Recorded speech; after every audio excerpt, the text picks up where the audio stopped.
અને એનો એક માળી એ બગીચો સિંચે. હવે બગીચાની અંદર રોજ નવા નવા ફળને ઉગાવે. એમાં સુંદર જે ફળ, જે સિઝનલ ફ્રૂટ હોય એ લઈને રાજા પાસે જાય. રાજાને કહે કે રાજન આપની જય હો, આજે હું તમારા માટે આ એપલ લઈ આવ્યો છું, મતલબ કે સફરજન લઈ આવ્યો છું. જમીને રાજા જરા ચાખે ને પછી એમ કહે વાહ વાહ માળી, તે સરસ મારા બગીચાને સાચવ્યો છે.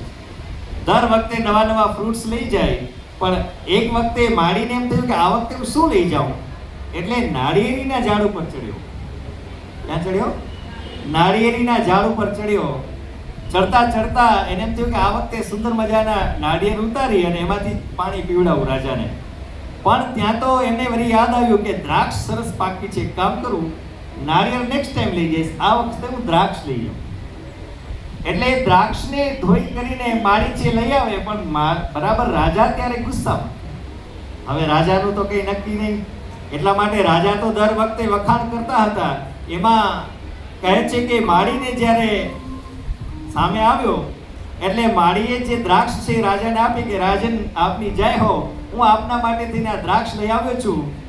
એટલે રાજા ત્યારે ગુસ્સામાં હતા, એટલે શું કરતા હતા, એક દ્રાક્ષ લે, જરા ચાખે અને પછી માળીના માથામાં વળી દ્રાક્ષને ચાખે, વળી પાછી જે દ્રાક્ષ છે એમને માળીના માથામાં. એમ કરતા કરતા ઘણી બધી દ્રાક્ષ જ્યારે મારી, ત્યારે પેલો માળી કહે છે કે જય હો રાજન પ્રભુ કી જય હો. શું કહે છે? જય હો રાજન પ્રભુ કી જય હો. રાજા વધારે ગુસ્સામાં થઈ ગયો કે તું પ્રભુ કી જય હો કેમ બોલે છે?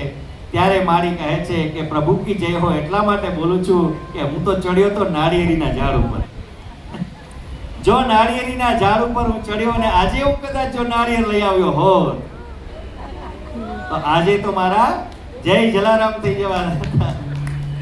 પણ એટલે કહેવાનો ભાવ એ છે કે સ્વલ્પમપ્યસ્ય ધર્મસ્ય ત્રાયતે મહતો ભયાત.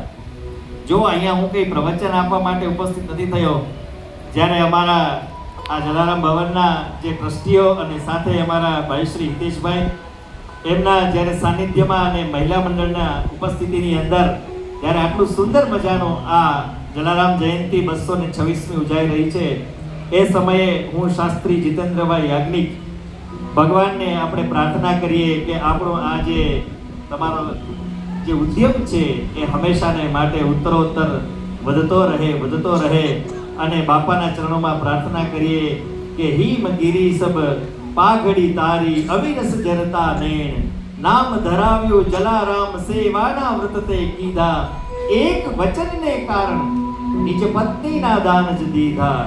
જલારામ જલારામ જલારામ. તો એવા બાપાના ચરણોમાં આપણે પ્રાર્થના કરીએ કે આ જે જલારામ ભવનનો ઉદ્યમ છે એ વધતો રહે અને સાથે અમારા ઉર્જાવાન કલાકારો સૂર અને સ્વરનું સમર્પણ કરતા રહે અને આવી જ રીતે આપણે એક જે કાર્યકર્તા છે જે સેવા આપી રહ્યો છે એનો એ ધર્મ છે એ સિદ્ધ થઈ અને બાપાના સેવાના માધ્યમથી ભગવાન શ્રી રામના ચરણોમાં પહોંચે એવી પ્રાર્થના કરતા કરતા હું મારી વાણીને બાપાના ચરણોમાં વિરામ આપું છું.